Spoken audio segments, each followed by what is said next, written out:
بسم اللہ الرحمن الرحیم۔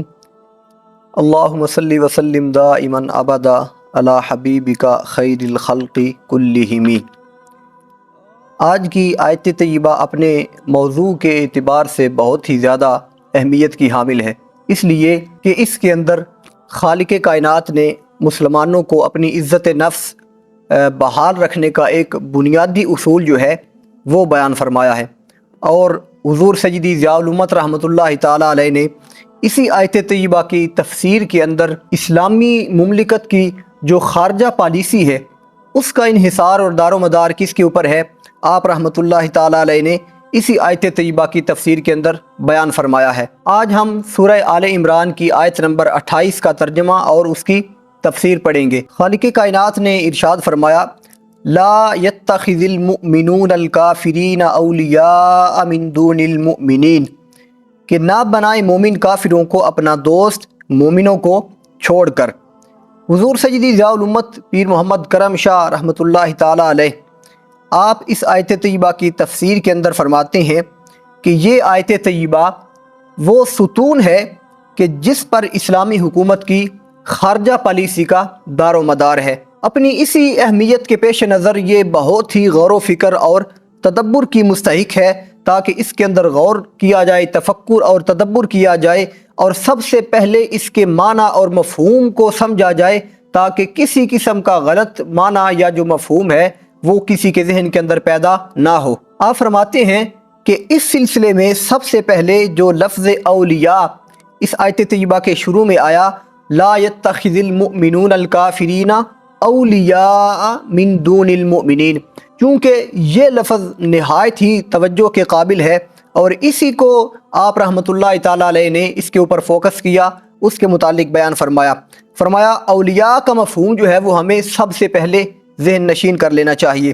اولیاء یہ ولی کی جمع ہے، اور ولی ولایتن سے یا ولایتن سے مشتق ہے، یعنی واو کے نیچے زیر سے بھی اور واو کے اوپر فتح سے بھی۔ علامہ راغب اصفہانی لکھتے ہیں کہ الولایت النصرت،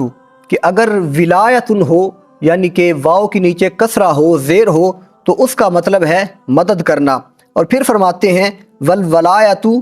تولی الامر،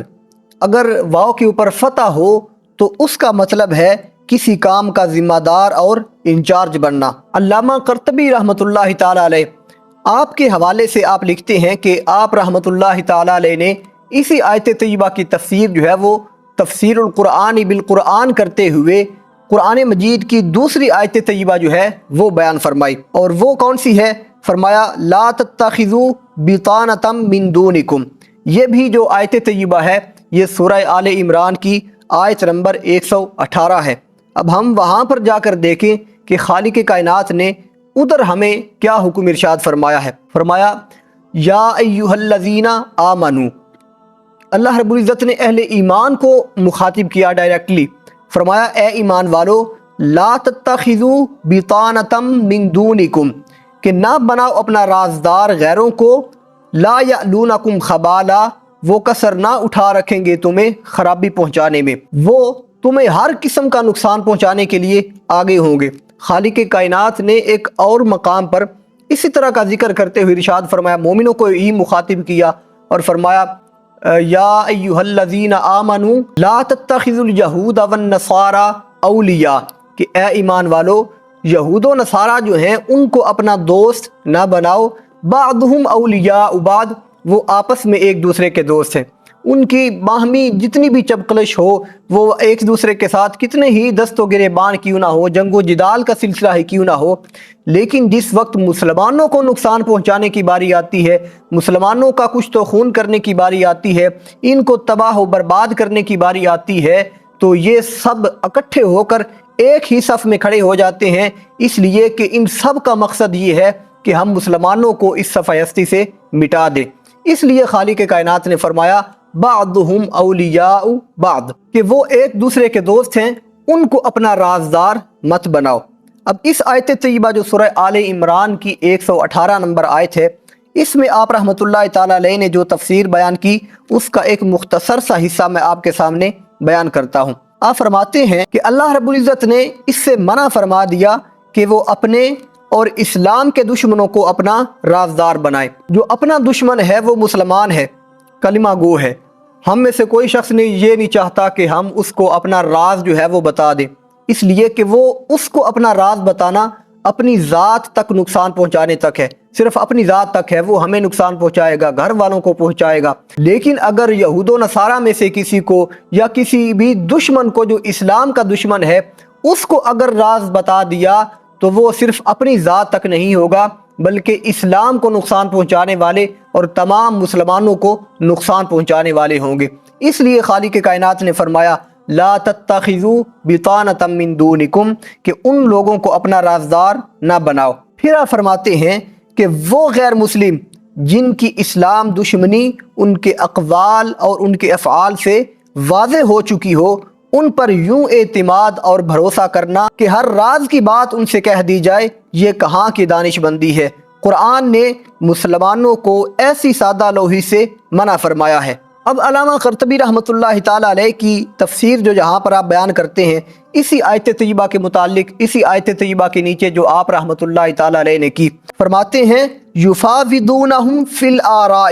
کہ اپنے جو اہم امور ہیں ان کے اندر کفار کے ساتھ جو اسلام کے دشمن ہے ان سے مشورہ کرنا، وَيُسْنِدُونَ إِلَيْهِمْ أُمُورَهُمْ، اور اپنے جو تمام امور ہیں، جو اہم کام ہیں، جو اپنی مسندیں ہیں، وہ بھی ان کے حوالے کر دینا، اس سے خالق کائنات نے منع فرمایا ہے۔ اور یہ معنی ہے لا تتخذوا الکافرین اولیاء من دون المؤمنین۔ آپ فرماتے ہیں کہ اس سے یہ واضح ہو گیا کہ کفار کے ساتھ ایسے دوستانہ مراسم کہ انہیں اپنے سیاہ اور سفید کا مالک بنا دیا جائے اور ہر بات میں انہی کے مشورے پر اعتماد کیا جائے، یعنی کہ اپنے کسی بھی مسلمان دوست سے، مسلمان ساتھی سے، مسلمان حکمران سے کسی قسم کا مشورہ نہ کیا جائے، اور اگر وہ مشورہ دے تو اس کے اوپر ایک بندہ مسلم کو اعتماد ہی نہ ہو۔ خالق کائنات نے اس چیز سے منع فرمایا ہے۔ اب یہ عمل کرنے والے کا نقصان کیا ہوتا ہے؟ آپ رحمت اللہ تعالی علیہ فرماتے ہیں کہ ایسا رویہ اختیار کرنا